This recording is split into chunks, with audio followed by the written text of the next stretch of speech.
நம்ம ரீசெண்டாக வாங்கியிருந்த DJI Action 2 கேமராவில் 1080p 2K அண்ட் 4K ரெசல்யூஷனில் வச்சு நம்ம வீடியோ எடுத்திருப்போம், நீங்கள் பார்த்துருப்பீங்க. பட் ஸ்லோ மோஷனில் இதோட பெர்ஃபார்மன்ஸ் எப்படி இருக்குன்னு பார்த்துருக்கீங்களா? ஸோ இந்த வீடியோவில் இதோட ஸ்லோ மோஷன் எப்படி இருக்குன்றதை நான் உங்களுக்கு காட்டுறேன், நீங்களே பாருங்கள்.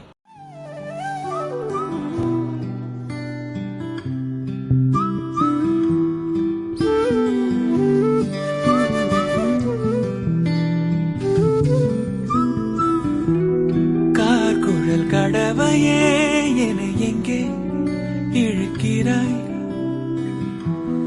காழக வழியிலே கனவுகள் இறைக்கிறாய், கண்ணாடி கோப்பை ஆழியில் நான் கைமீறி சேர்ந்த தேயிலை, கண்ணங்கள் மூடி